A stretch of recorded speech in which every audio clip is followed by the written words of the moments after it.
Hola, ¿qué tal? Mi nombre es Edgar y hoy hablaremos un poco sobre el Banco de Pagos Internacionales, conocido también como el BIS por sus siglas en inglés. Bien, antes de empezar definamos quién o qué es el BIS, aunque de entrada ya sabemos que es un banco, pero a manera de definición sabemos que el BIS es una organización internacional dedicada a estimular la cooperación monetaria y financiera a nivel mundial, y a menudo se le suele considerar como una especie de supervisor de los bancos centrales. El BIS se estableció por el año de 1930 y desde entonces hasta la actualidad ha tenido fechas y eventos muy importantes que veremos más adelante. Sin embargo, un dato que podemos adelantar es que en la actualidad el Banco Internacional de Pagos está integrado por más de 60 bancos centrales. A lo largo de esta presentación veremos de manera muy general los siguientes puntos: la historia del BIS, los países miembros del BIS, sus objetivos y servicios principalmente, y sin más preámbulos iniciemos con esta presentación. Vamos a iniciar con la historia del BIS, pero antes es bueno que sepan que en la historia del BIS la abordaremos en 5 apartados. Este primer apartado es sobre su fundación y una crisis que hubo. Según la historia que el propio BIS proporciona en su página web, el BIS se creó por el año de 1930, para ser precisos el 20 de enero de ese año. En esta fecha se firmó un convenio relativo a su establecimiento en Suiza, entre los gobiernos de Bélgica, Francia, Alemania, Italia, Japón y Reino Unido por una parte, y Suiza por la otra. Después de esto, el BIS fue designado agente de los fideicomisarios y fideicomisarios respectivamente para los préstamos internacionales del gobierno alemán. La tarea del BIS era promover la cooperación del Banco Central de manera más general. Durante ese mismo año, 1930, hubo una depresión seguida de una crisis financiera y bancaria alemana de 1931, lo cual ocasionó moratorias de pagos de más de un año y la cancelación total de algunas deudas sobre los pagos de reparación. Luego de resolverse todo este tema, el BIS centró sus actividades en la cooperación técnica entre los bancos centrales, la cual incluía la gestión de reservas, transacciones de divisas, pagos postales internacionales, depósitos de oros y servicios de canje. Asimismo, se centró en proporcionar un foro para las reuniones periódicas de los gobernadores y funcionarios bancarios. Desde el principio, el Banco de Pagos Internacionales desarrolló su propia investigación en banca central y finanzas. El BIS durante la Segunda Guerra Mundial. En este periodo, que comprende de 1938 a 1948 aproximadamente, el papel del BIS fue decisivo en el envío de oro desde Europa a la seguridad de Nueva York, principalmente en nombre de los bancos centrales europeos. Tras registrarse la declaración de guerra de 1939 entre Alemania, Francia y Reino Unido, algunos miembros de la Junta del BIS estaban convencidos de que el Banco de Pagos Internacionales debería mantenerse vivo para ayudar en la reconstrucción financiera y monetaria después de la guerra. Otros no lo estaban del todo. Durante este periodo de guerra, el BIS adoptó una declaración de neutralidad que excluía las operaciones bancarias que pudieran beneficiar a una parte beligerante en detrimento de otra, pero decidió mantener sus servicios bancarios para ayudar a los bancos centrales. Sin embargo, por aquellos días el BIS se encontraba en una situación precaria, lo que lo llevó a tomar decisiones difíciles. Entre estas decisiones estuvo la de transferir reservas de oro a una cuenta del Reichsbank alemán, ya que así lo había solicitado el Banco Internacional de Checoslovaquia. Lamentablemente, esto más tarde le traería consecuencias. Para el año de 1940, el volumen de operaciones del BIS disminuyó. Sin embargo, seguía recibiendo pagos de intereses en oro por parte del Reichsbank. Más tarde, para 1944, en una conferencia de Bretton Woods, se adoptó una resolución en la que se solicitaba la abolición del BIS lo antes posible, porque se consideraba que el BIS no tendría ningún papel útil que desempeñar una vez que el Banco Mundial y el Fondo Monetario Internacional recién creados estuvieran operando. Y para el año de 1948, las consecuencias de su operación con el Reichsbank se hicieron presentes, ya que las investigaciones posteriores a la guerra revelaron que el Reichsbank utilizó grandes cantidades de oro robado de los bancos centrales para realizar pagos en tiempos de guerra a varias instituciones, incluidas entre ellas el BIS. Este último cooperó plenamente con las investigaciones de posguerra y devolvió 3.7 toneladas de oro. Después del 48, el BIS se centró en asuntos monetarios y financieros europeos. Pasemos a hablar ahora del tercer apartado de la historia del BIS, el cual comprende de 1947 a 1993, donde una de las fechas importantes en la historia del BIS se sitúa en noviembre de 1947, ya que es cuando los países del Benelux, Francia e Italia celebraron su primer acuerdo de compensación monetaria multilateral, acuerdo en el cual el BIS fungió como agente técnico. Otra de las fechas importantes de este periodo es la de septiembre de 1950, fecha en que se establece la Unión Europea de Pagos entre 18 18 países europeos y donde el BIS funge como agente de dicha unión. Más tarde, para el año de 1960, el BIS se involucró en la cooperación monetaria europea, cuando el Comité de Gobernadores de los bancos centrales de los Estados miembros de la Comunidad Económica Europea decide que debería reunirse en el BIS para mantener una coordinación más estrecha de las políticas monetarias entre los Estados miembros de dicha comunidad.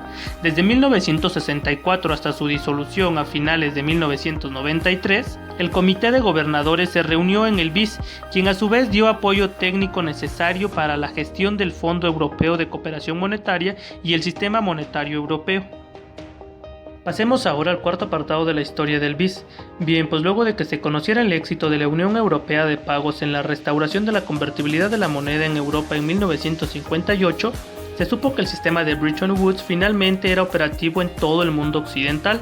No obstante, se requería de mucha cooperación internacional para que el sistema de Bretton Woods funcionara sin problemas, y fue ahí donde el BIS ayudó a coordinar la respuesta de los bancos centrales sobre dicho desafío.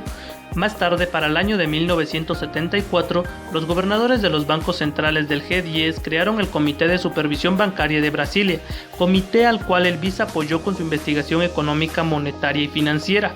De este modo, el BIS se convirtió en un centro para compartir información estadística entre los bancos centrales y para publicar estadísticas sobre los mercados bancarios, de valores, de divisas y de derivados a nivel mundial. En resumen, a partir de la década de los 60, el papel del BIS se fue haciendo cada vez más global, tanto así que a principios de la década de 1990 había quedado claro que el modelo de alcance y gobernanza del banco tenía que evolucionar, de modo tal que a partir de 1994 la composición del BIS y de su consejo de administración se amplió por etapas, con el objetivo de incluir a todas las economías de mercados emergentes, pero esto se interrumpió en 2001 y las acciones del BIS se reservaron exclusivamente para los bancos centrales. Finalmente hablemos del último apartado de la historia del BIS, denominado como el BIS en la nueva arquitectura financiera. Una de las fechas importantes es de 1999, cuando se crea el Foro de Estabilidad Financiera, del cual su primer presidente fue el director general del BIS. Dicho foro en 2009 se convirtió en el Consejo de Estabilidad Financiera. Otra fecha importante de este apartado es la de 2007 a 2008. Cuando el trabajo realizado por el BIS y otras organizaciones se vuelve más integrado, sobre todo gracias a los esfuerzos del Foro de Estabilidad Financiera. Desde entonces, las estadísticas bancarias del BIS han proporcionado durante mucho tiempo un medio único para evaluar las vulnerabilidades claves, tanto que en 2012 se establece un centro de datos centrales en el BIS para proporcionar a las autoridades supervisoras nacionales datos mejorados sobre las exposiciones crediticias de los bancos de importancia sistémica mundial. Bueno, ahora pasemos a ver quiénes forman parte del BIS. El capital del BIS se encuentra en manos de los bancos centrales únicamente, como ya se había mencionado previamente en el apartado de la historia. Actualmente son 63 bancos centrales y autoridades monetarias los miembros del BIS, quienes además tienen derecho a voto y representación en las juntas generales, y estos bancos centrales son los que vemos en pantalla.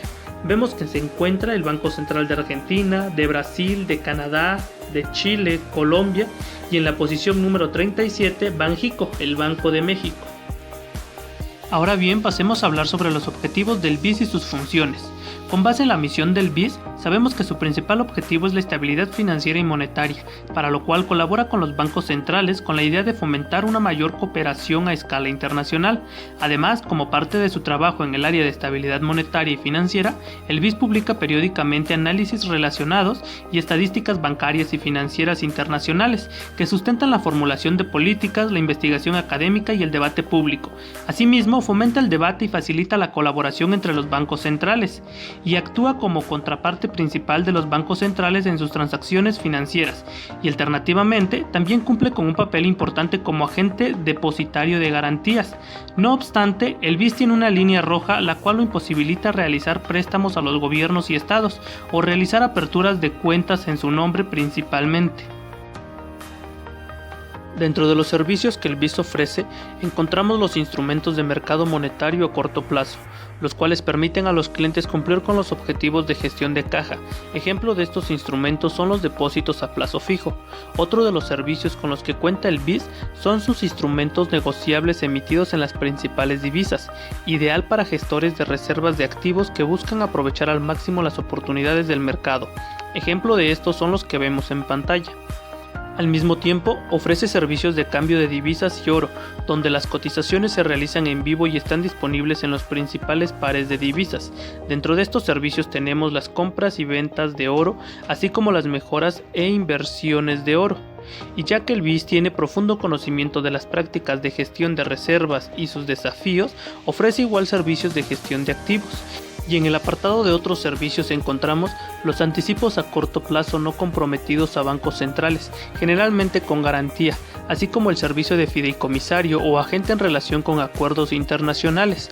Finalmente, dentro de sus servicios encontramos un apartado denominado como el intercambio de conocimiento para administradores de reservas, donde cada año el departamento bancario organiza eventos de intercambio de conocimiento para los administradores de reservas, con el fin de promover el desarrollo de capacidades de gestión de inversión y riesgo en los bancos centrales y organizaciones internacionales, con actividades como los seminarios y talleres de formación y las reuniones mundiales y regionales.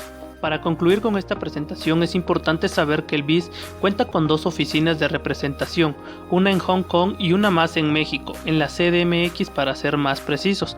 Gracias por haber llegado hasta el final, te invito a darle un vistazo a la página web del BIS para que profundices más sobre el tema.